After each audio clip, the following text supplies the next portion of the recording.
Hey, everybody. Hey, welcome to the live. Happy Tuesday, everybody. How's everybody doing tonight? I hope you're doing well. We are live and Really ready to excited roll. I'm excited for our show Tony tonight G, because I really honestly Siegel like Media. Eddie did all the research for this topic. So the cruise myths, Yep. I'm going to learn about them as you are. We're going to do what I deemed as a top 10 cruise myths, and we're going to get into that. Before we get started, we're letting people get in here. I want to thank all you guys for showing up tonight. Thank you. Our good buddies from Have Luggage Will Travel will not be making it tonight because Amanda's mom is retiring and they're having her retirement party tonight. And I got to tell you, that is my dream day. Yes. That is my dream day where all my people have my retirement party and I don't have to work anymore. Yeah. It's my dream day. I feel you. Feels good. Wouldn't it feel good? Yeah, cruising is fun anytime is here. Hi, Becky Cheryl. Johnson's here. Becky Johnson. We Josie, met Becky in Roatan. Yeah, Josie was the first one here. Travel with Josie. Hi, Travel with Josie. And then Becky was second. And Becky, oh my, I'm so happy to see you, girl. She was like, we were in this bus, this crowded bus. Mama's Adventures. Monica, can't wait to sail with you. KDP, Tony G. Yeah. We got Cruising Redneck. Anytime. How are you? Cheryl. That's Miss Cheryl. I can't wait to sail with her. We're sailing with Cheryl twice. Yes, we are. I'm really excited. And then Vincent Disguise and then Cindy from Siegel Media. And it will be. And KDP is here. Tony G is here. We already sailed with Cheryl and Jeremy one time before. We happened to be on the same cruise back in January of 2021. Was it? Yeah. Or was it 22? 22. Was it 22? Yeah. And they were on the Vista, and that's when we first met them in person. And the funny thing is, guys, whenever I do a vlog without Laura, I always say, Laura's not here right now. And I started doing that in the beginning. I did it once, and Laura thought it was funny. She said, you got to do it all the time. Well, and I thought it was being silly. We were being silly at first, but in all honesty, like the vlogging thing, I mean, I enjoy it. I love it. I love all the friends we've made. I love all the people that we have met. But I'm not real like huge about like being in front of the camera. It's not my favorite thing in the world. So he always says that to like make me feel included. I was doing a lot more cruise news up until early December, and I haven't been doing as much of it because my work schedule changed. I used to have the ability to get some free space at work at lunchtime and do vlogs. It's been hard to do that. Yeah. But I think I came up with a solution that's going to work. And I'm going to try to get back on it. Hopefully this week, I'm going to try to do some cruise news stories. Excited about that. And I think I'm going to do them in short form, and long form format because I'm really enjoying sharing a lot of our content on TikTok and Instagram right now. But I was going to tell you guys, 4 weeks from today, we will be on the Carnival Spirit, probably going to dinner at this time. Listen, I'm on our way to Alaska. I'm so excited. Yeah, we are about this trip. Pumped up about it. Very excited. Can I take a second and tell the story? The first time and the only time I've ever been to Alaska, I was 14 years old, and I went with my youth group at church, and we ran a vacation Bible school in Ketchikan, Alaska, and hi, Sea Leg. And in a million years, I never thought, like, I remember I was 14. We stayed with the pastor and his wife, and our youth group was all there. And we did a puppet ministry there, and we ran like, a vacation Bible school for the community. And I remember standing outside and looking around and thinking, I know in my whole life, I'm never going to get to see this again. I'm never going to get to see this beautiful Alaska. I'm never going to be to Ketchikan again. And I'm so happy to prove my 14-year-old self wrong. Because we're headed back there. Give me some love. Don't leave me hanging. May 2nd, we're going back to Alaska. Well, I've never been there.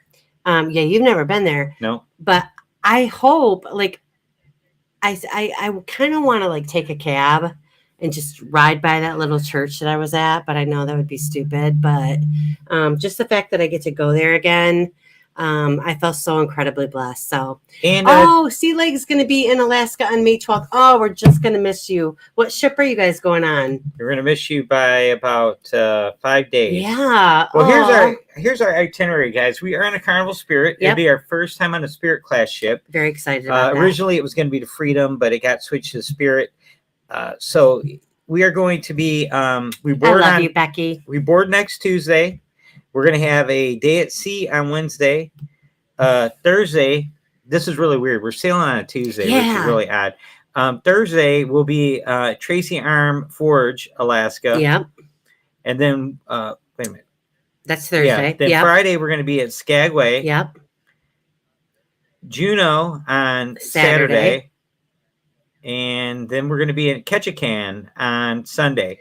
Now, the only thing bad about this itinerary, guys, we're not going to be spending much time in those 3 ports. That's true. They're short stops. So I believe the Tracy Arm Forge is just a section of Alaska. You actually stay on the ship to observe it.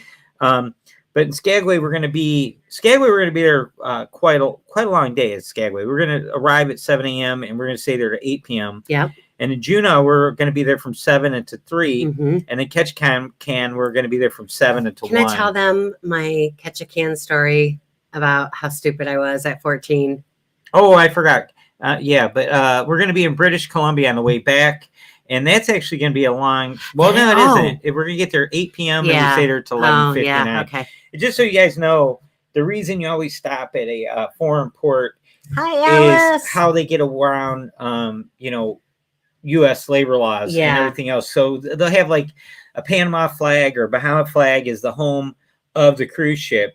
In order to keep that status, they have to stop at least one foreign country on the way back, or on the way there at some point. So I got to tell you guys my funny story about. I told you I was 14. I was only 14, and hi, happily ever. Oh, hi, Yadi. Hey. So good to see you. So, all right, I'm 14. I'm in Alaska. I'm walking. We stopped. We stayed in Seattle overnight, and then the next morning we flew to Alaska. And like I said, I was with my youth group. And we went to some mall and I bought a sweatshirt with my name, Laura, bubble lettered on the back of the sweatshirt, and, forgot all about it, that being on there. And then we get to Ketchikan and we're walking around and exploring the area, and we're walking by where the cruise ship, the port area. And not only were cruise ships there, but there were Navy ships there. There were all kinds of like fishermen there. So it was like a really crowded port area, right?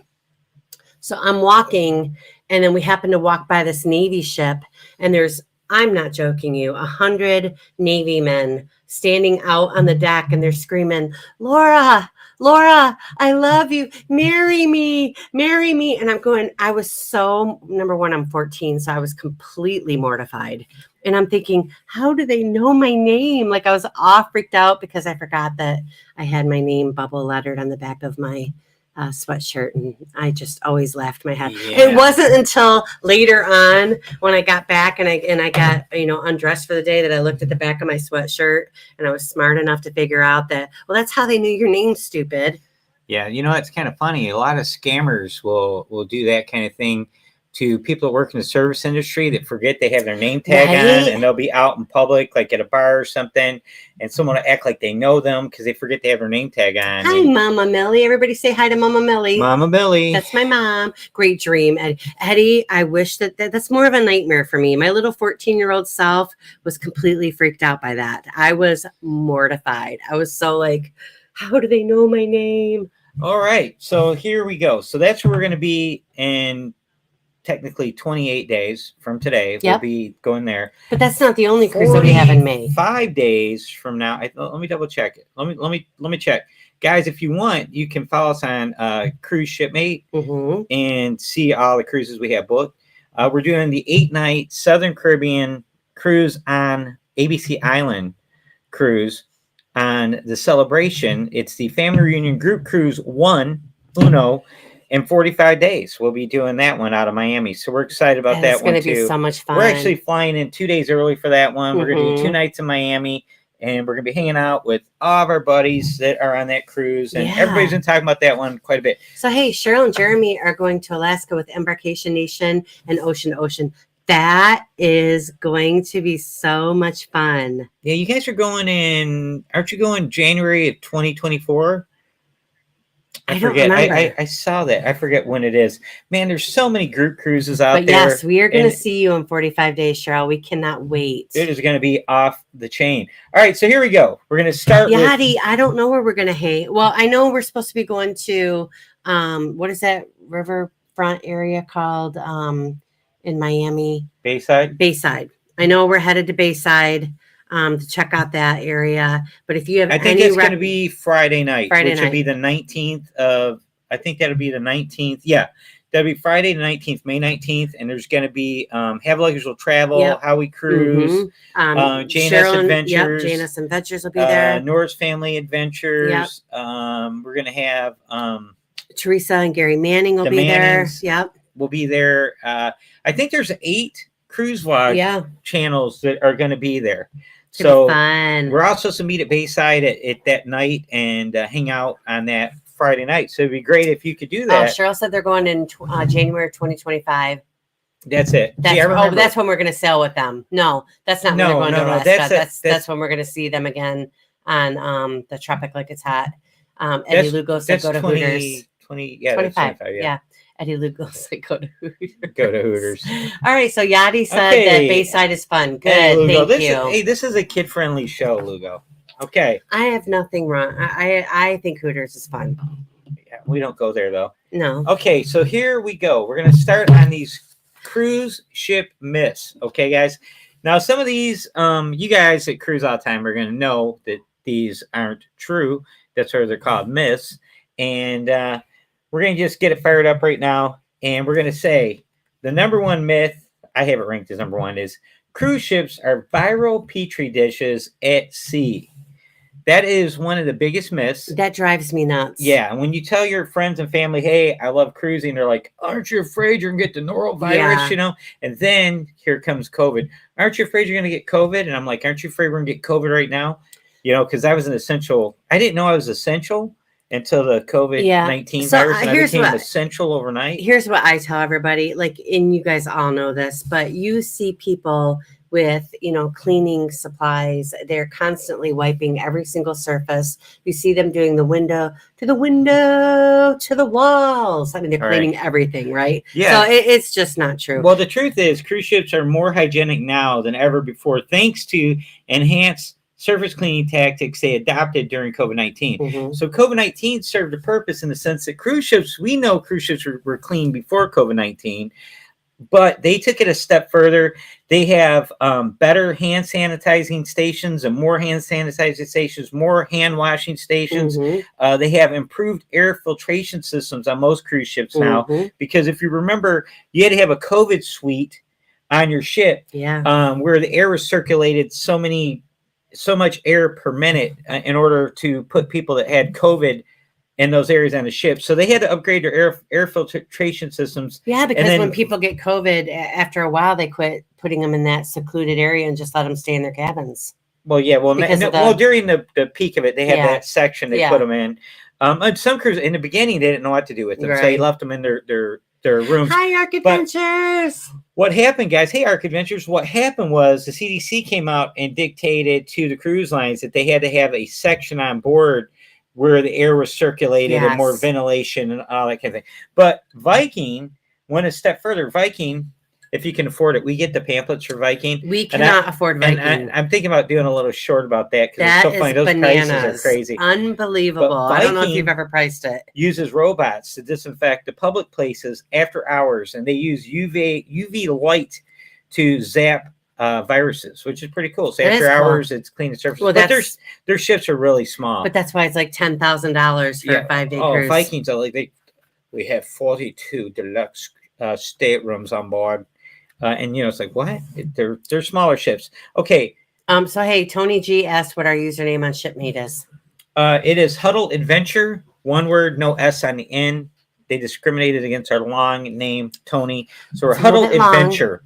One word, capital H, capital A. And Tony, if you find that you're sailing with us in any way, shape, or form, let us know. Would love to hang out with you. Yeah, you guys, if you look at our cruises, you can see what we're booking. If you want to book, you want to cruise with us, and you don't want to do a group cruise, pick one of those cruises. We pick them usually because they're priced well, or there's some other thing. You know what? The Horizon 6-day. We were wrong. Oh, is it a 6? I was like, wow, that was such a good deal. That was a great deal for 8 days. Yeah, we're doing a 6-day. Thanks, Arc Adventures. We love you guys so much. Hey guys, it was nice seeing you. We are doing a cruise on the Horizon over Thanksgiving. We were supposed to be on the Jubilee, but the Jubilee got bumped over Thanksgiving. So we are doing the Horizon. We got a Havana room for the first time ever. And it's a 6-day cruise, and it's priced really, really well. Have you guys ever been in the Havana on, the Vista class? Because I'm really excited about it. And I like to have the pool, but I don't want it to be super crowded. So I'm like so excited about that. All right, here comes myth number 2. Oh, myth number 2. We're doing 10 of them. All right, so I'm gonna try to get through these. Cruise ships are overcrowded, massive mega ships. All cruise ships. The truth is, not all ships are 5,000 plus capacity, mega ships. If you're the kind of person that are concerned about that, because we hear that all the time. Yeah. We hear people saying, experienced cruisers go, I can't go on an Oasis class ship. I can't go on an XL class ship. And the funny thing about the XL class ship, Mardi Gras, Celebration, Jubilee, is they're really not that big, guys. They're not. They're really not. No, they're slightly bigger than the Vista class ships. And a lot of people go, well, the Vista class ships are much bigger than the Dream class. Not really. And they're really not. They're really not. Like the Vista class ships are around 140,000 gross tons, and then Dream class around 130,000 gross tons. And then you got the XL class ships around 180,000 gross tons. Compared to an Oasis class ship, those are over 220,000. Bill, we got to get with you about Alaska here soon so we can figure out when we can meet up with you, because I'm not sure that we're actually going to be doing any excursions during that port. So we're pretty wide open. So I'm going to get with you, Bill. So the key is, not all the ships are mega class ships that have 5,000 plus passengers. But if you are if those numbers scare you, 5,000, 6,000 guests, you don't want to do that. You want to pick a mid to small size ship with a high space to passenger ratio. So there's more room to spread out. But keep in mind that the cruise ships are designed with that built in. Mm-hmm. So when you have 5,000 guests, the ship is, that's like, 40% bigger, more capacity than a smaller mid ship, but the ship is 40% bigger. So that the space to passenger ratio maintains about the same type of size. And I can tell you right now, the XL class ships, how they are able to fit like 5,500 people, and the Oasis class, which is much bigger, fits 6,000 people. The staterooms are smaller on the Mardi Gras and Celebration than the staterooms on the Oasis class ships. They made them, they're not as deep. They're probably about 2 feet more shallow, the rooms, they're about a foot more narrow. So when you walk in the XL class ships, the rooms, the staterooms, they appear small. They do. Because that's how they made up, that's how they got all those people on that ship. Whereas the Oasis class ships they are physically big enough to hold all those people, so the staterooms are a little bigger. So, Dana is with us. She's driving home from work. Dana, I miss you so much. I can't wait. We're seeing you soon, right? I can't wait. Yeah, she's on the family reunion group cruise. Yeah, I know. I can't wait to see 45 her. days of Dana. Dana. Okay, can't wait. Here we go. Number 3, you need to book a balcony stateroom to enjoy your cruise. Not true. That is not true, although we have not done that yet. I mean, we can't speak from experience, but we've heard from others. We had an interior booked on Oasis of the Seas, and they upgraded us to a balcony. But it was a boardwalk facing balcony, but we got upgraded for free on that ship, which is great. We actually bid on an upgrade, and our bid was declined. We were turned down, and we're like, oh. And we went to get on board. We got upgraded. I don't even know how that happened, but it was amazing. It was really crazy. Hi, Lisa. Oh, I can't wait to see Lisa, all right, too. So But hey, real quick, Bill from Wormstrong Adventures said that he's doing a helicopter ride in Juneau. So for here in Evermore, we're calling him Big Baller Bill. Yeah, he is a baller. And Baller. he'll let us know what time it is so we can see him. I hope 5 minutes, Bill. Which is I just want to give you like a really I big can't hug. remember what we just talked about, but we were which port Juneau. which one are we going to be in the Juneau long? is Juneau's the long one? I don't know. That's where Bill's going to be with us at the same time. So is it? No, that's where he's going to be with us. Okay. Yeah, you're in Celebration. If you're in the wrong one. If he's doing a helicopter ride. Jesus, I keep hitting it. Yeah, so we might not see Juneau him. Might not be able to. But Bill, we literally live like 10 minutes from you. All right, Juneau, we're only there to 3 p.m. So if it doesn't work out, Bill, we'll it's try okay. We'll have dinner or something when we get home. We got to try to hook up with them. We might go hang out with them. But if we can, I mean, I would like to see you in Alaska. Okay, honey, let me finish this one because you got me off my game here. Okay, so the myth is you need to book a balcony stateroom to enjoy your cruise. The truth of the matter, guys, balcony staterooms are very expensive. They are quite an upcharge when you stop and look at it. Initially, when you look at it on paper, you're like going, oh, well, like take our group cruise, for example, Tropic Like It's Hot group cruise, right? January 26, 2025. Yeah. That one, we have balcony staterooms for $817 per person. We have an interior stateroom for $547 per person. So you're looking at going, well, it's only like $250 on more. Harmony of the Seas. Times 2, though, when there's 2 of you. So it's going to be minimum $500 more to do a balcony. Now, is it worth it? And here's the truth. You're not in your stateroom that much, guys. No. You are not in your stateroom. And most of you, when you're in your stateroom, you're going to be going there to take a nap or something. And from all reports we have heard, napping is better in an interior room Tony because said it is right dark. Here. He said, I've loved all my interior staterooms nice and dark. Yeah. And I'll tell you, Tony, I used to feel like I would feel claustrophobic in an interior room, but it annoys me when I'm trying to sleep and then the sun rises and it wakes me up like at 6 a.m. all the time. Yeah, and that is true. And then the sun, even when you have the blinds closed, there's a little bit of sun always leaking into the room. And that brings heat, guys. So you got the heat of the sun coming in, especially when you're in a Caribbean cruise. So it's your AC is fighting harder in those balcony rooms to keep the room cool. So if you like a nice, cool stateroom and you want it to be nice and dark so you can nap in there and you're not woke up by the sun, that's the way to go. Yeah. And Lisa said there's no better sleeping than in an interior cabin, and the Sea Leg Journey said interior rooms seem to stay cooler inside too. Oh yeah, definitely, because you're not losing any. You're not losing the. You're not battling the UV rays coming in, and here's a lot of people say they're worried about feeling claustrophobic in there. It's not completely dark in there because you got the light coming in from under the door. Some of the cruise ships have like night lights that you can leave on in the bathroom, or they stay on all the time. And if you just leave your door open, it puts some light. Some people say they bring night lights with them when they cruise.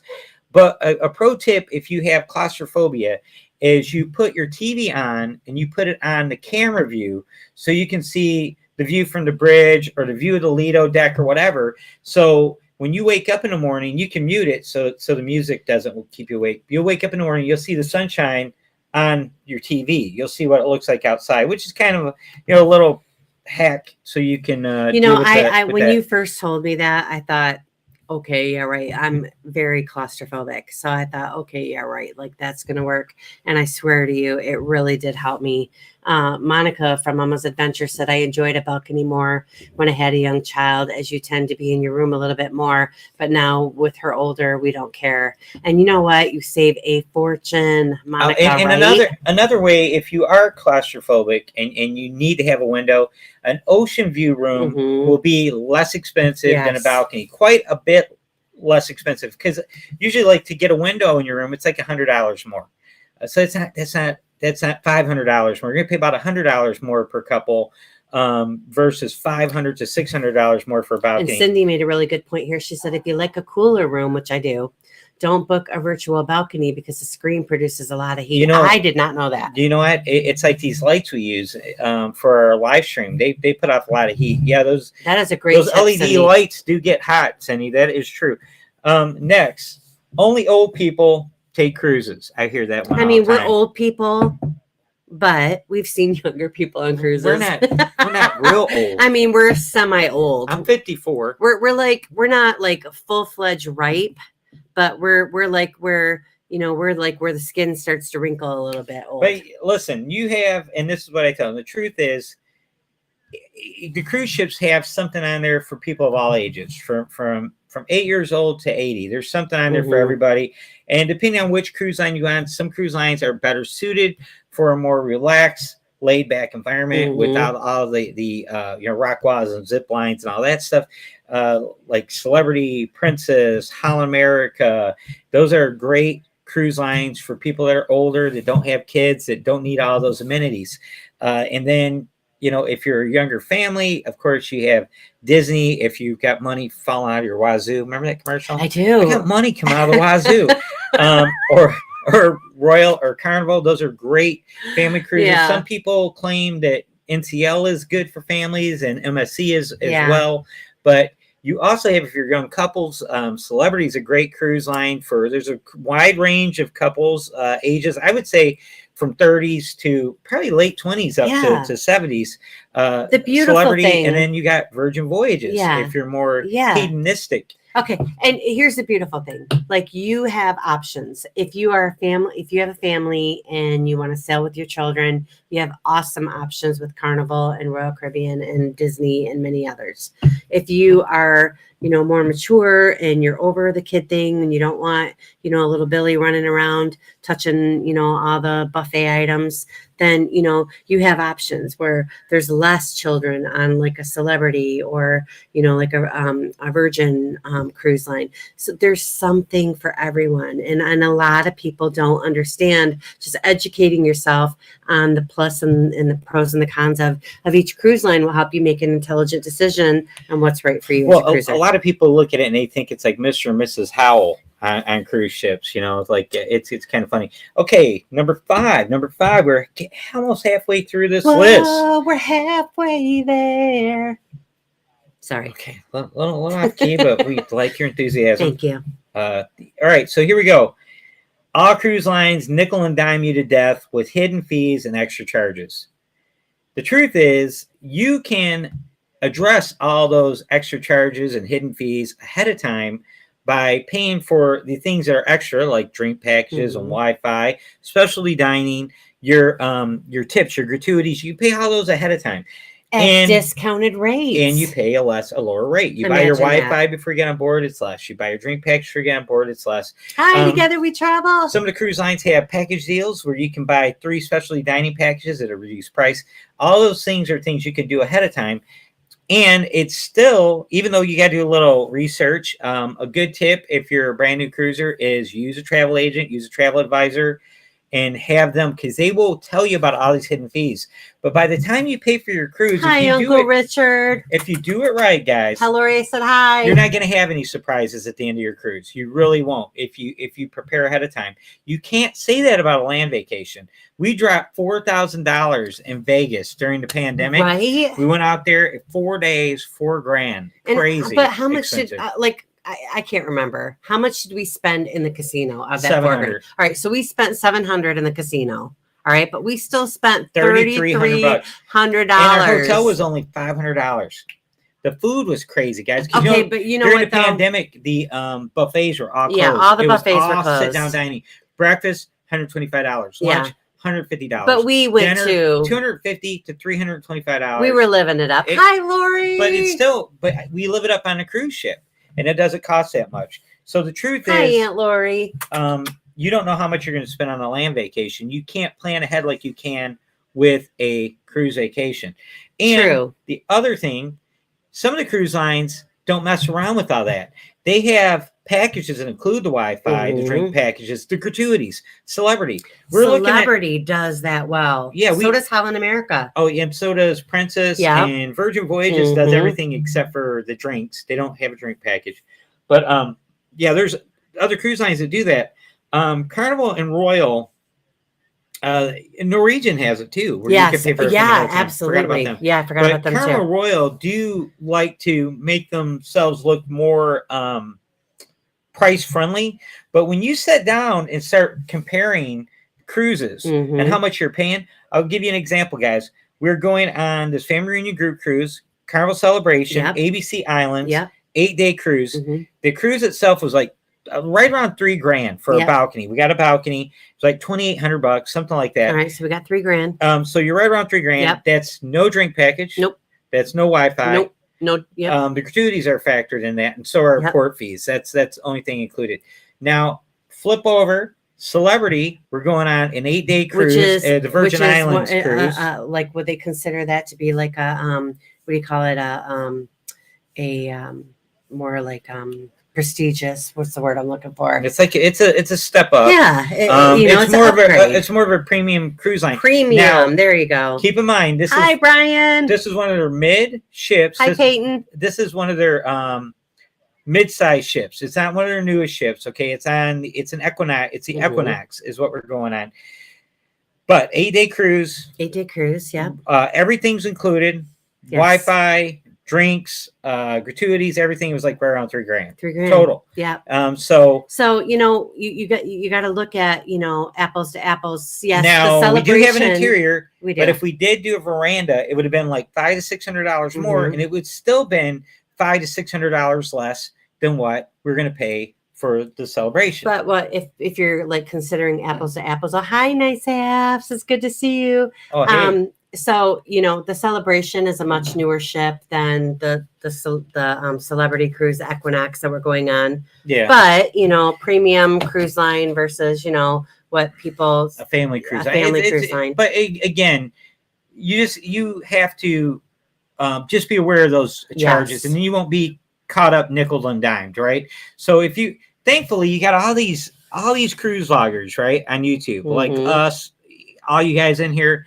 We're providing this information to people.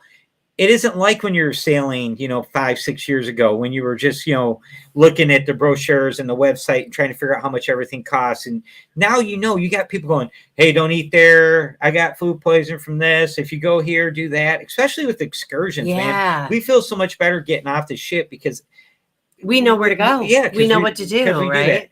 All right. But you know what, though? And another point I wanted to make really quickly about that, in addition to all the cruise vloggers out there, how many of our friends are travel agents? Oh, with a wealth of knowledge. How many of our friends aren't travel agents? Raise your hand if you're not a travel agent. Because you know what? We know a lot of travel agents that all are very versed on the different cruise lines and what's included and what's not included. So when in doubt, reach out to your friends. Okay, here we go. Number 6 of 10. All number right. 6 of 10.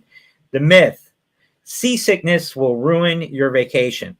There's a belief that seasickness is super common and lots of people get it. Everybody's got seasickness on board, and that's not true. The truth is approximately 15% of people will have seasickness symptoms to a point where they'll need to like wear a patch or take some kind of medication. The cool thing is those patches and medications are very effective and will treat the majority of those people that have seasickness symptoms, will make their cruise more enjoyable. Also, cruise ship technology, the stabilization the cruise ships have now is so more advanced. You can be on some of these ships and forget you're on a ship because it's not moving a lot. Very true. Another thing, if you're concerned about having motion sickness or seasickness on board, is you need to look at what time of the year you're going to be sailing. You don't want to be sailing in the Caribbean during hurricane season. You don't want to be doing any of the cold weather cruises during the winter or colder months because you're going to have more rough seas, right? So we don't think of like Alaska, because you don't really do that in the winter, but Antarctica cruises, they do those year round. So Becky was saying that she has terrible seasickness and that she's learned how to treat it, no problem now. Becky, when I was a kid, I really thought that like lava and quicksand were going to be bigger issues as an adult than what they truly are. And I thought as a cruiser that seasickness was going to be like a huge issue for me. And I felt so blessed. Thank you. That I have not experienced that. But I'm really, really glad to hear that you have learned how to treat it because that would be devastating to love something so much and not be able to do it because of seasickness. Well, there are a lot of cruise vloggers that cruise continually that have seasickness, and they have found the method to allow them to do that. I believe Dee from Paradj gets seasickness. Yeah. I believe she does. And there's others. I can't remember offhand. Some people do the patches behind the ears. Some of them take Dramamine or whatever. Like I said, the medication that's available now, what we will say, what we will say is you need to, if you're a first-time cruiser, even if you're, a somewhat experienced cruiser, be prepared. Take Dramamine, take the patches with you. They're inexpensive. You can buy them on Amazon, really inexpensive. Keep them in your suitcase just in case something happens. If you get in really, really rough seas, anyone can be seasick if it's really rough. So Nice Af says he has an electrode wristband for his wife and that she gets nauseous easily. It works. Oh, yeah. Oh, that's awesome. That is awesome. That's what I'm saying. Nice Af. So when are we going to cruise with you so we can hang out? Technology, baby. Man. When is this going to happen? Okay, next, number 7. Yeah, Nice Apps. We got to cruise with you guys. Here we go, number 7. Cruise vacations are too expensive. I can't afford it. Now, this one I've heard countless times. Yes. I've had people try to convince me that cruising is too expensive. And it's one that I constantly laugh at because if it was expensive, I wouldn't be doing it. It's expensive, but if it was too expensive, I wouldn't be doing it. Especially wouldn't be doing as much as we do. I think we did 7 or 8 cruises last year, and we have like 7 booked this year. So we get to cruise with Nice Apps on Icon. Oh, yeah, man. Yeah, everybody's going to be on that one. Oh, my God. You got to make sure. Like, we haven't seen your faces. You've seen ours. So you got to, make sure. We've seen them on the reveal. That's right. Well, see, from a distance. I keep forgetting because I always assume. I thought, I'd already told you this, Nice Apps, but I thought you were filming that for like another couple. I didn't realize that was you guys. No, you guys are beautiful. See, I'm a true Nice Apps fan. I know. Well, just because I didn't know their faces doesn't mean I'm not a fan. Listen, guys, I'm more the Instagram, TikTok guy than she is. Eddie's trying to one up me, Nice Apps. Yeah. I'm just letting you know. All right. So the bottom line is cruising is it's a very affordable vacation. Oh my God, Tony G, you hit the nail on the head with that. Yeah. Cruise vacations are cheap. The flights, dude. Well, Tony G, the thing about cruising is the majority of people that cruise, they tend to cruise within driving distance of the cruise ports. They live near. Now, I forget where Tony G lives. On the inaugural. This is going to be a party. Tony G, are you in Texas? I forget where you live, buddy. Being in Michigan, we're not really driving distance from anything. We're going to drive to Jersey. We're driving to Jersey because it's Brian and Julie are driving distance to us. $2,200. To buy 6 airline tickets to fly 600 miles. That's ridiculous. So we are, unless the prices drop, we're going to be driving to Jersey. That'd be our first time driving Brian. Somewhere. And you know what? Brian, I will right now apologize to you for saying I'm hearing your message loud and clear a little bit more lately, buddy. Well, listen, I never disagree with Brian on that. If you have the time, I don't have the time to do that. That's true. I cannot waste multiple days driving to and from cruises. I would have to reduce the amount of cruises I'm doing. The reason it works for Jersey is because we can get there like in 8 hours. So we can drive there and get to the hotel that day and then drive home after the ship and be home that night. So that works out fine. So Yachty, 15 minutes away from Miami or Fort Lauderdale. Girl. See, that's where we want to move, Yachty. Yes, Yachty, send us the listings close to your home. We're like, seriously, we're starting to scout areas and we're moving in 3.5 years. And we're looking Florida, Alabama, Louisiana, so southern-ish. Just wrapping that topic up. Not only are cruises, you have like the all-inclusive nature of cruising, which you've already mentioned. You're basically in a 5-star hotel / resort, and you wake up in multiple ports, multiple countries throughout your cruise. A typical 7-day cruise is going to go to 3 to 4 different countries, and there's no way you could do that. Afford to do that at the same amount value for that of price. A cruise. No, not when you factor in the food, drinks, entertainment. I mean, the entertainment on these cruise ships is incredible. I mean, just next level. I mean, so it is a very good value, and obviously we are pro cruisers because we are always trying to talk people on the cruise. 8, cruise ships are disaster prone. Siding adventure. What am I hearing? You know, I don't know what that is, but I'll tell you, disaster prone. I mean, with as many cruises as sail week after week after week after week. I mean, stuff is going to happen. Well, here I'll give you some Statistics. facts to make you feel better. The people that believe cruise ships are disaster prone. The truth: cruise ships are inspected at least 2 times per year by the U.S. Coast Guard. They do a full inspection, make sure mechanically the ship is sound and that it has all the safety precautions and regulations are all in place. The crew has extensive camera, but the crew has extensive training dealing with emergency situations, on how to evacuate the ship, to load up the lifeboats, to you name it, dealing with medical emergencies on board. Yeah. The crew has their own like volunteer. You can't really call anything at work volunteer. Hey, who wants to volunteer? And they look at you. Right. But they have trained the people working on board. They have a fire department on board, much like in a small city where they get additional training for that. The ships have a full redundancies on board on ships. So there's 2 engine rooms. There's a backup navigation system. Everything is set up so if something fails, there'll be something there to back it up. Right. They're even now, because of the poop cruise. Remember the Triumph? I do remember that. They had 1 generator and it went down.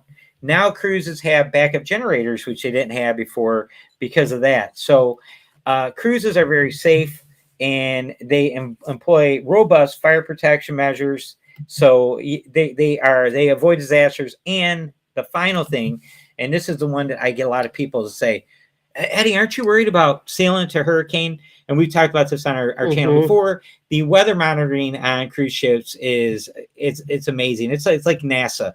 They're sitting in Miami monitoring weather systems all over the world, and the cruise ships have the ability and speed to sail around storms and hurricanes, and they will reroute the itinerary when needed. And in fact, in every cruise agreement, when you purchase a cruise, they have the ability to change the itinerary at any time if they feel safety is involved. So with that, that's yes, cruising is safe. So hey, Tony G said that he's going to move to Port St. Lucie, which is funny, Tony, because I'm looking at that area. I really am. I have I'm just kind of scouting it. I'm scouting probably about 10 areas. We're looking all over the place. We're even considering some of the southern states that are near Florida, which are driving distance. We want to be drivable to Galveston, New Orleans, in any of the Florida. Well, if we end up in Florida, South Florida, we'll probably be flying to Galveston. But yeah, we're getting sidetracked. That's but the bottom line is with moving to Florida. Right now, there's been a mass exodus out of California and Texas. People moving to Florida. So Florida is like got tons of people moving in. Yeah. I just saw today that real estate is up like 12% in Florida. Yes.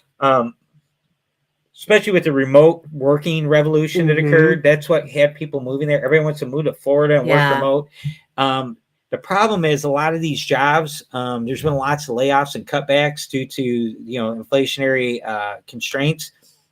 And I read today that some of the areas out west where people were moving out west to work remote, those people are getting laid off, and real estate prices out there has actually gone down slightly or staying around the same. But Florida is one of those areas where real estate prices are up. Yes. And because the last couple of hurricanes, there were so many claims there. I seen a statistic that said something around 75% of all of the catastrophic claims in the United States were in Florida in the last few years. Yeah.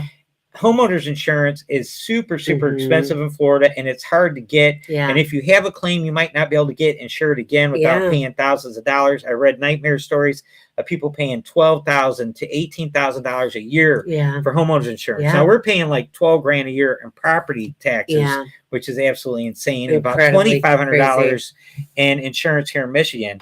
So it's crazy. Oh, Becky's moving to the Dallas area in a couple of years. They'll be closer to the Galveston port. And Becky, what's awesome about that, girl, they got some great ships coming to Galveston. You are going to love that. The Jubilee. And I believe Harmony of the Seas. Harmony of the Seas. There's Royal has a brand new cruise port there, a terminal. Yeah. So, hey, real quick before we go on to the next one, because we got some time here. Well, it's only 7:44. 16 minutes. Yeah, we got 16 minutes. 16 minutes to Wapner. the cool thing about being a remote worker is that you get the flexibility of being able to work from anywhere. But the bad thing about it is that you like literally never stop working, like literally never stop working. Like there's no difference between like your office and your home. It all just like I think it blurs together. You feel like you never leave the office. That's what it feels like. That's the hard part. Yeah. Yeah. A lot of people, we have friends that do it, and I do it. But we have friends that do it, and they do it differently than like Laura. Like we have friends that like one of the guys I know. He gets up every day like he's going to the office because he misses going to the office, and he actually takes his laptop and goes to like the local Tim Hortons or Starbucks and sits in their lobby and works in their lobby, drinks some coffee, works in their lobby for a couple hours every single morning. Yeah. And he's got his normal routine going, and then at lunchtime, whatever, he does whatever, might go back to a different coffee shop or just head home or go to the library. There's all kinds of different things depending on how much he has to talk on the phone or whatever. If he's going to be answering a bunch of emails and stuff, he says he can go to like the library, whatever. So he doesn't feel like he's at home all the time. Yeah. But yeah, that is a real big learning curve for everybody. Uncle Richard, this is exactly what I do. And I'm really, really, I'm trying to get better at leaving it behind at closing time. Well, she does do that. Yeah. She's got an office on her second floor of her house. And then once she comes down from there, next time she goes upstairs and when we go to bed, it's one of our bedrooms is converted into an office. The problem though, Uncle Richard, is that everybody has my cell phone number, so they text me 24/7. But she had that when she was in the office. That's true. I'm here being a voice of reason with her all the time. Yes. She used to drive home and go, oh my God, by the time I get home, I don't feel like doing anything, and then she'd get calls like, won't these people leave me alone? And now I'd be like, leave me alone. It's pretty crazy. But she's also not your typical work from home person, where a lot of people work from home. They take advantage of that because they're at home and they try to stretch the envelope to get away without. I don't have it in me to take advantage of it. She's paid commission, guys. Yeah. So if she's like dragging and not working as hard, she's just going to cost herself money, so she won't do that. Gotta have it. Okay, so here we go. Number 9. 9 of 10. Right. All the cruise passengers will be drunk. Hi, Stacy. I try. Tie-dye Dave. I try to help with that. I try to get as many cruise passengers drunk as I can. Yes, we really do try. Cruise. Yeah, but you know what? They don't. They don't listen. But in all seriousness, this is one that Carnival takes a real. And it really bugs me. It does bug me too. I'm really defensive of Carnival because a lot of the reputation Carnival is dealing with is based on stuff from the 80s and 90s, and some of the most vocal people that criticize Carnival haven't been on a Carnival ship like in 10 years or never been on Carnival, right? But they're an authority on it. But Carnival has a drink limit. Guys, they have a drink limit. They're like one of the only cruise ships that has a drink limit. That's the only one that has a drink limit. Yeah, it's like it's kind of crazy, but yes, it has more of a festive attitude or atmosphere. Yes, and when you're on a Carnival ship, you're going to have fun. It's not stuffy. The sailaway's fun. Everything's fun. Their cruise directors are the best in the business. We have not encountered a cruise director on any other cruise line that can compete with the worst Carnival cruise director is better than the best Carnival cruise directors on the other cruise lines. I will challenge anyone on that. We've been really lucky, though. We've sailed with some really, really good cruise directors. And we're going to be with cruise director Lee on Celebration. So excited That's about our 4th cruise with him. I love that guy. He's such a cool guy. He follows all of our social media platforms. He follows us. He was subscribed to our channel, guys, when we had 350 subscribers. True story. And he's our buddy, man. Cruise director Lee is an awesome guy. Nice F said that he just got off their baby moon on NCL Encore, completely sober the entire time, had just as much fun. That's when you know you're doing it right, friend. Yeah, right there. And that's the thing. You can, depending on what you do, what kind of cruise line it has more to do with what the duration of the cruise. Shorter cruises are more affordable, and you're going to probably have younger people on those cruises that can't afford longer cruises, and they're going to be more apt to party. Weekend cruises, you're going to have more drinkers and more drinking, more partying. You might have more partying on those 4-day cruises, like over holidays, like over 4th of July and stuff like that, where it's going to be a big party atmosphere. And just be cognitive of that. Mhm. And if you want a less of a festive atmosphere, if you're debating between Carnival and Royal, go with Royal. Royal will have drunk people, trust me, Oh, everybody but does. it's not Yeah. going to have as much Right. it's not going to have much of a party vibe. Like a lot of people don't complain about the Thomas. drinking, Hi, Thomas. they complain about the music. I hear that all the time.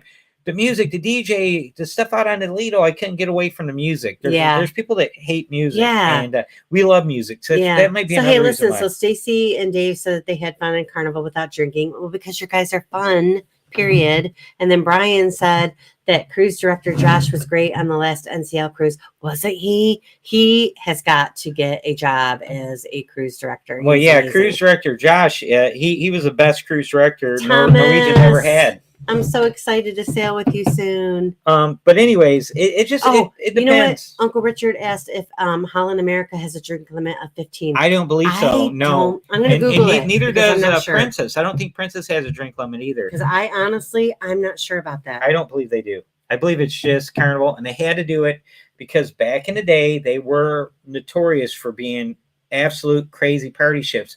We never sailed with Carnival until after the shutdown, and we went on our first cruise on Carnival. Guys, we went on expecting it to be just like Walmart of the Seas, all the nonsense. Yes, is it 15? What? He is right. It does have the 15. Elite package has a daily limit of 15 alcoholic Check beverages. Princess too. Maybe right. it's all the I did not know it that. could be all the Carnival lines. It could be all the Carnival is lines. Holland America Carnival? Yes. Okay. And what was the other Carnival one you told owns, me to? Princess. Carnival owns Princess, Holland America, Costa. That's why we're getting all these Costa ships at Carnival now. I did not know that. Yeah, wow. But they had to at Carnival because Carnival back in the 80s and 90s was like completely crazy, especially those short cruises that the partying was like out of hand. And it was getting to the point where families were not wanting to sail with Carnival. So we did our first Carnival cruise. We've covered this before. Princess also has a 15. Okay, so it's a Carnival thing. It's a Carnival Corporation thing. Wow. And that's good to know. I thought they didn't have a limit. I had no idea. But listen, Celebrity, we're on Celebrity, and they were partying on Celebrity. Listen, it was a party, and it was so much fun. But the party was at the Martini Bar. Yes, you had to go find a party. It wasn't a party all over the place. You know, it was. We found our people, and at the Martini Bar. And every night, like the guys behind the bar, like they were just like performing. They had like I can't even explain it. And guys, we're not super big drinkers. Some of you have cruised with us now, and you've seen us. I don't ever get sloppy drunk or anything. I can drink a lot of beer, but I don't get I never get sloppy. I'm never hungover. I haven't been hungover on a cruise ship ever. Josh was awesome, Richard. Josh was awesome. He was absolutely awesome. And Eddie Lugo just said that he remembers those days back in the 80s and 90s. Yeah. Heck yeah. It's not like that anymore, Eddie. It is a lot more family friendly. And trust me, we did a Royal, went on Carnival, and we both, when we got home, we were like, wow, that was so much fun. Well, I had such a negative mindset about it. Was me. Yeah, because I have a buddy at work, and he's like, we love Carnival, we love Carnival. I'm like, well, my wife says Carnival. I was loyal to Royal. It's terrible. And I had done maybe 9 or 10 cruises on Royal before Eddie and I got together. And then I did two with her, 2 Royal, and then the pandemic hit. And I had heard there's college kids throwing up in the hot tubs and, people fist fighting and stuff. And I was like, yeah, that's not my scene. But then we started watching cruise vlogs. Hey, we're going to be platinum. It opened my horizon. We're going to be platinum on Carnival when we get on the celebration, guys. Yes, so we went from never sailing on Carnival to platinum in under 18 months is what it's going to take us. My goal before I die, I want to be like the platinum of every single cruise line, which is impossible. Except for NCL. Which is impossible. But I'm just putting that out there. I want like the platinum level on Royal and on Princess and on Holland America and like all of them. And- Celebrity, like I want to be like the highest level on every single. And we like Carnival, before I die. and we're not crazy partiers, guys. We're not, and we still like Carnival a whole lot. Carnival, Carnival treats us good, guys. They do. They treat us really, really well. They're really good. We have a great time on Carnival. The crew, they're tons of fun. It's just everything about it is just fun, and that's why we like it. Okay, I'm gonna leave you. Here is the final Number one. 10. Number 10. Our 10 top cruise myths. Cruising doesn't offer a cultural that are like, well, Royal Caribbean is better than Carnival, and I only sell Celebrity, or I only sell this line or that line. My buddies at work think they're all low class, Walmart at sea, a buffet at sea, and that's what they think. That's what they think about. And it's just a bunch of people doing line dancing and sitting out, getting burnt in the sun, drinking, which I'm all right coconut drinks and stuff. And they discount the fact that the cultural experience of cruising, where you're going to all these different countries, you have all these excursions where you're going to be exposed to different countries, different cultures, and just experiencing the world via cruise ship. And that is the part of cruising a lot of people don't even consider, because they can't get past I'm going to be seasick. I'm going to get the norovirus. I'm going to get COVID-19. Say, hey, Brian and Julie, does Royal match levels from other cruise lines? Thomas heard that, and I want to. They were doubling. Royal will double points occasionally. They'll double nights at sea. I'm curious if they match though, because sometimes they do that. And Eddie Lugo, I'm so excited that you're going to be on Carnival again October 1st on the Glory. That's going to be awesome for you. So we mentioned earlier, on a typical 7-day cruise, you're going to stop at 3-4 ports. Sure. That could be 3 or 4 separate countries, or it could be 2 different places in Mexico and 2 other countries, 1 other country, whatever. These you're going to be able to hit. You're going to be able to visit countries you won't be able to visit otherwise. It just would logistically probably won't work out. We have been to the Mexican Riviera and experienced Mexico on the West Coast, which is really, really cool. We would have never done that without cruising, guys, out of different parts of the country. Sure. So I'm going to get my first trip to Seattle in 4 weeks. It's going to be cool to see Seattle, say, hey, I've been here now, and, to go to Alaska. And that is so cool. And then you have all of talking about cultural experience. If you start spend a little more money on airfare and fly overseas and cruise overseas, the cruising is the same price, guys. It's getting there that costs more, right? And you can get some really good deals. We were pricing a cruise. It was like Portugal, Spain, and it was only airfare to fly there is only $3.99 a person. We're like going, holy, and the cruise was like $6.80 per person for an interior room. And was that 14 days? Yeah. It was something crazy. Yeah. We were looking at this just last night going, holy smokes. It was bananas. Yeah, it's like so a lot of people think that not only is cruising affordable, you can get some really, really good deals on those European cruises, Mediterranean cruises, those transatlantic cruises. It's just the airfare that kicks you right in the now hiney. Domestic airfare travel is more expensive than international airfare. True. Because the demand for domestic travel is up so high. That's why the airlines are getting away with these super high prices. And I keep reading about that. If you want to go overseas, you need to do it now, because they are afraid that the international airfare demand will. Oh, Richard, are you going on the Sharon at Sea Alaska cruise? Is that in June? I think that is in June. Yeah, they are going to. Yeah. They are going to be. See, if we had known that was happening before we booked our own little May. See, there's pros and cons, because then we wouldn't get to see Warmstrong. In fairness, we hadn't done a group cruise at that point. When we booked this Alaska cruise. We booked this Alaska cruise a long time ago, like 2 years ago we booked it. Yeah. And we actually, it was going to be her son and my son, her youngest and my middle child, were going to be roommates on this. And then he decided he didn't want to go. Well, yeah, he moved away with his significant other. And so what happened was, now we're taking our youngest, our youngest, Peyton, who is 15. he'll be 16 when we go on the How We Cruise cruise. His birthday's in June, but he will be 15 on the Alaska cruise. Yeah, so he's gonna go I know, in his place. Julie. There's just not enough time because God, that would have been a great cruise, huh? So here's the thing: like, Richard said that he started his traveling adventure from Seattle 2 years ago. Eddie and I are like, we're like usually we're 2 years ahead. Right now we had so many cruises come up. We're in the year we're in with like paying off our cruises, but before this year we were 2 years ahead paying for our cruises. Yeah.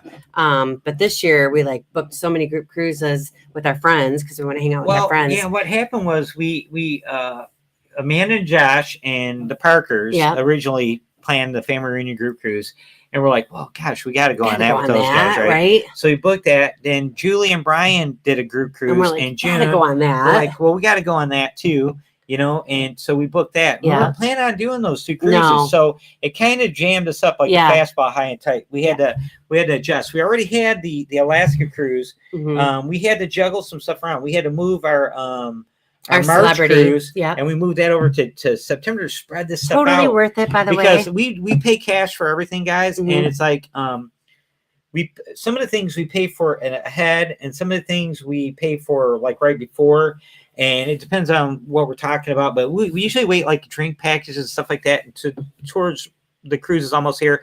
Like we just paid for the steakhouse. Yeah. On our Alaska we're so far behind what we normally are. Yeah, we're really behind. Way far ahead. But yeah, it's been really crazy.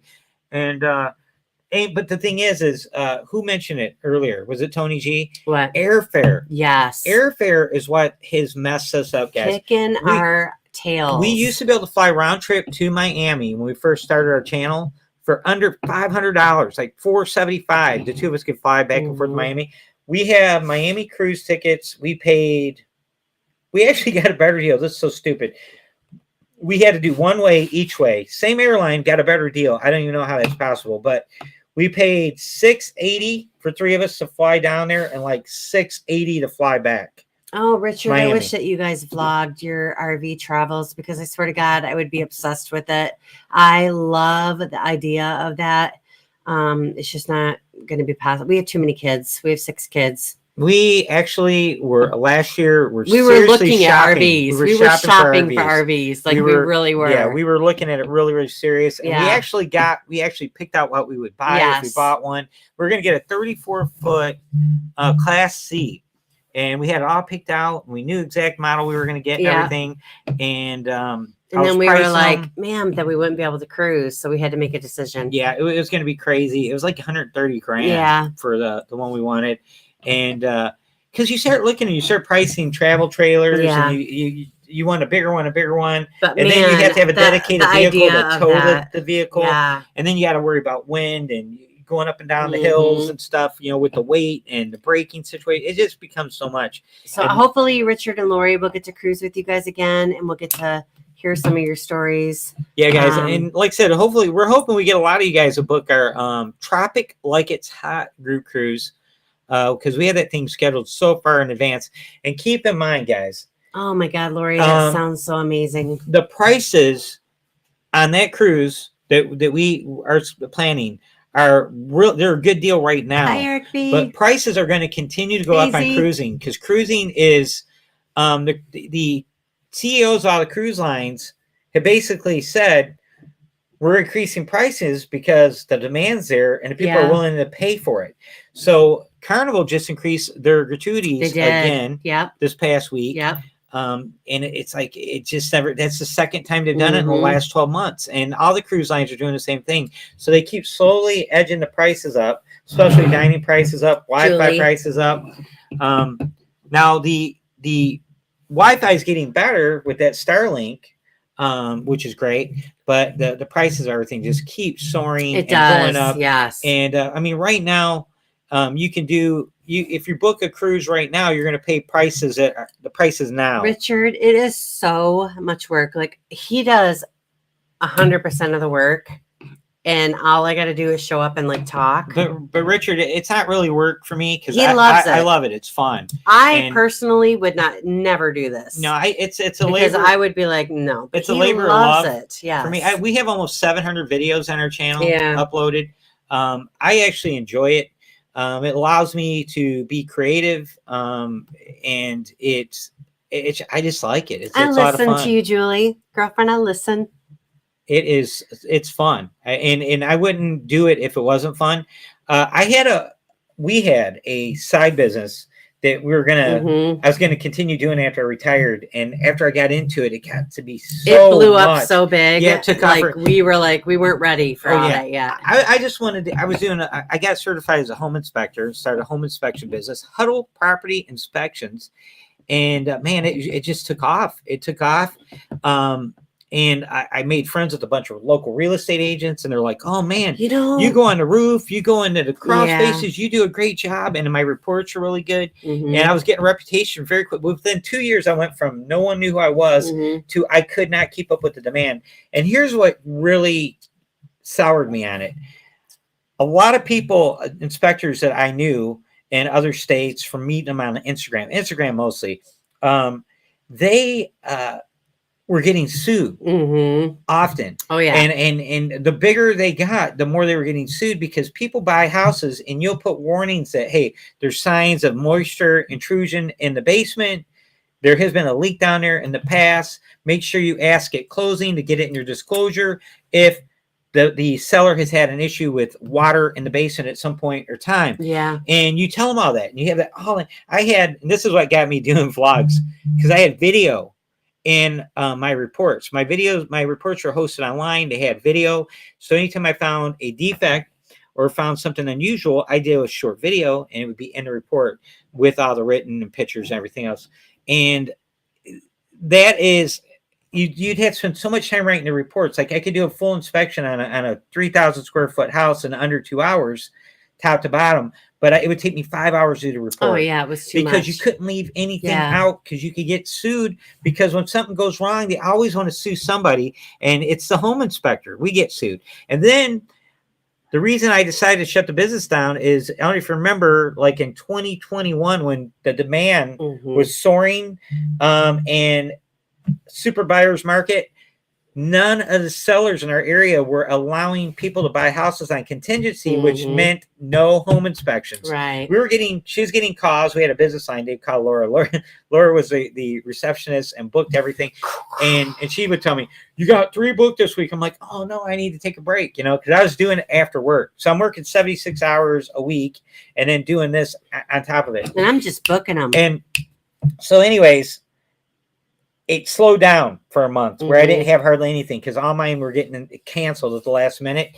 And then I looked at her and I said, I don't want to do this no more, man. It's just too much. Yeah. And so we went ahead and closed the business down. It was successful. It did really well. Yep. I feel zero regrets. I could have made 6 figures doing this job full time. If I could retire now from my job now, I could have done it. And it felt good knowing, hey, I can do that. And I'm good at it, but it's not what I want to do long term. Here's the thing. But I have all that time now. Yeah. So that's when I took the time from that business and I poured it into this channel a year and a half ago. Then when I went out of business, it became this. So this became recreation and fun for me, and I had time to do it. I don't know how. So I give you like mad credit for that, because that would not have happened if it were just me. So hey, listen, nice staff said taking away the turn down service in the stateroom to cut costs bothered us a bit. Your relationship with your steward goes away. You used to be a blessed. I agree with that so much. And we so much. Like we used to, like, Eddie and I always, give our room steward, $20-$25 a day. Additional tip besides the gratuities to our room steward, because it's such a tight bond. And I love our room steward, our dining room crew, our favorite bartenders. Like seriously, just makes the whole cruise. Hey, Scrow's Nest. Oh, this nice app. So exactly what you said does take away that experience somewhat. It really does. And we got used to it though, because Carnival did away with the two a day turn downs, Yes. and we did a bunch of carnivals, and then we did a Royal where we did Celebrity where I don't think they did 2 turn downs. I can't remember, but Celebrity, I'm sorry, Royal. We're on Royal in December, and that guy thought we were. That guy thought we were like incognito. He thought we were VIPs or something because we got upgraded, and there was like. Oh, he was like terrified. He was terrified of us. It was so stupid. We had a letter from the hotel director and a bottle of wine and a fruit tray and all this stuff, and he thought, he's like, "Are you friends with the hotel director? Do you know these and people? Like, do you know the captain of the ship?" We're like, no, dude, we're nothing. My voice was gone. I had what do you call it? You had laryngitis. I had laryngitis. I could not talk, and Laura was just laughing about. I was like, dude, relax. We're nothing. No, okay? you were just kind of like going. You weren't even saying nothing to him. Finally, day 3, I pulled him aside. He was doing like 3 a day turn downs on our room, guys. At Nice Halves, it was like 3 a day. Every time we would leave the room, we come back, our bed was made up, and I was like, "Oh, what the hell? What's going on?" No, we're not. It was crazy. I don't know what he thought. It was so stupid, but we were just like laughing at him. We're like, "Dude, relax." Like, really, like it was. And here's what happened. I contacted Royal prior to sailing and just told them, "Hey, we're vloggers and we're going to be on your ship." And just so who knows what they said to that poor guy. And I asked them if they had any kind of policies against recording, like in public. Do I have to? Do I have to worry about anything with recording? Yeah. And I've done that on every cruise line we've been on, because I don't. Our first cruise we went on as vloggers, I didn't do that, and I felt so uncomfortable recording because I didn't know what level of privacy the guests were entitled to have. Yeah. I mean, you're technically in public, but you're kind of not, because you pay a ticket to be on a cruise ship. It's not like you're at the mall or something where everybody's out in public. Right. And you don't know, what it is. And plus it's international law. I don't know. I was nervous about it. So I just got in the habit of doing that. So I got like a little chain letter thing I sent to them. But anyways, they acted like, who knows what they said to that poor guy? Cause he was like acting like we were like, I don't know. Oh, he read. It was really cute. He looked at our stuff before we got in there, because he put it in there, like the little notes and stuff. Yeah. And he thought we were somebody. But yeah, we had like 3 a day turned out. It was really cute. So it was pretty crazy. It was nice. So I was like, it wow, was nice. You didn't run out of towels. You didn't run out of anything in your room. No. Your room was like if you sat on your bed and made a wrinkle, he straightened it out. Dude, he was in our room like 3-4 times a day at least. That wrinkle's gone. Where'd they go? I think his name was Edwin, and I was like. I thought maybe he was hiding behind the chair in the room, man. He was like on top of Johnny on the spot. But anyways, that is it's one of those things where whenever I equate this like to gas prices, right? When the price of oil goes up, gas immediately goes up. That the gas that's already in the ground, the price of that goes up when they say oil is going to go up, right? So, but when the price of oil drops, they take a long time bringing that price of gas. They don't drop that price of gas overnight like they raise it overnight. Now, whenever they reduce something or cut something because of something, when that something that they cut over goes away, they wait and see if people are going to live with that and go along with it. So during COVID, they were able to say we're reducing the contact with guests by doing 1 a day turndowns. Now, keep in mind, we are flying into port the day or 2 days before, staying in hotels where they weren't turning down anything. No room service at all in the hotels. No housekeeping, I should say, in the hotels.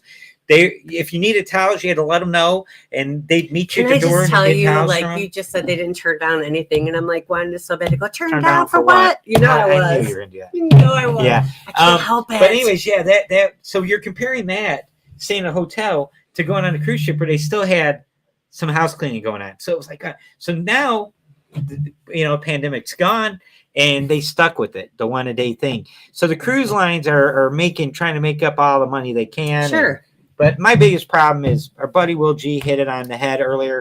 Airfare, guys. Airfare. Actually, it was Tony G. Tony G. Tony G. Yeah. Tony G. Will G. Will G's walking. Yeah, there he is. Will G. Walking and listening. Tony G. 1975. Yes. That young man. Yes. He said that airfare, and I agree with him. I concur. Bananas. $2,000 round trip airfare for 4 of us to Seattle. So basically, our airfare is pretty close to the cost of the entire cruise on every cruise. Well, close. That Alaska one, I think we paid $2,400. Alaska's weird. All right, here's the funny one, guys. We did interiors. on Alaska. This was so crazy. And we're like, we're going to do interior. And Laura's like, everyone says in Alaska, you got to have a balcony. You're going to really hate yourself to get a balcony. And she's like, it's going to be cold. And I'm not going to go on the balcony. I'm like, she won't. No, I won't. She don't go on the balcony. We're in the Caribbean because it's hot out there. Yeah. She was out there for like I'm a minute. either too hot or I'm too cold. So like, I'm never happy. We booked interior. And then what happened was the Freedom got switched for the Spirit. The Spirit used to do Alaska. The Spirit holds like 2,000 passengers, and that's a good size ship for Alaska. And I believe the Freedom does like 3,000. I know. They repositioned the Spirit to Australia, but the Australians said, "Hey, we're going to shut down for an extra year because of COVID." Carnival said, "Well, we got that ship sitting there. Let's bring it back to sail in Alaska." Right. So when they did that, a lot of people thought they did it because of fire on the Freedom. It had nothing to do with that. They switched it because they brought the ship back from Australia. Now, people that love the Spirit class ships, people that have done the Spirit to Alaska have all assured us that that's a much better ship for Alaska than the Freedom.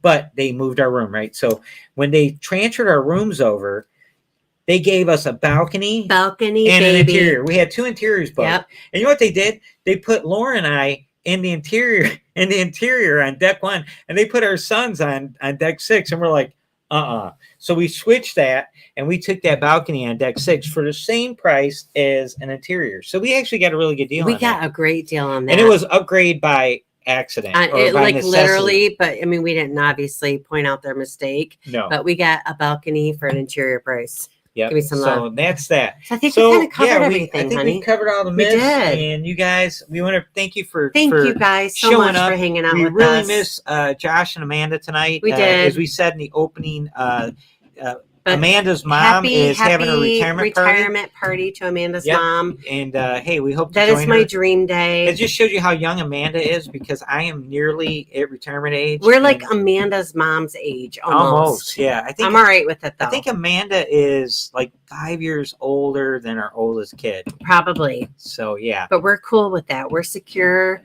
in our agedom. Hey, we only have 2 grandkids. We could have a dozen. We could. Yeah. With as many kids as we have. Our boys aren't. They're having trouble reproducing. Well, they're ugly. I mean, I think that they're protecting themselves.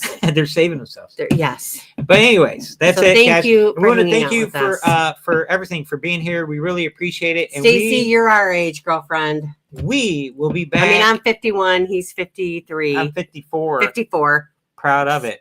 I didn't think I'd live to be 54. Whoops. Yeah. Well, you're going to be 52. Listen. So, hey. October 13th. Yes. Which this year is Friday the 13th. October, Friday the 13th. That is my birthday, y'all. I mean, how cool is that? That's awesome. All right, guys. Well, thanks again for tuning in, and we will be back next week. We'll see you then. Hey, make sure you're having fun, staying out of trouble, rubber side down. Rubbin is racing. You got any? No. All right. So we're going to let you slide to the other side. Bye, guys. See you next week.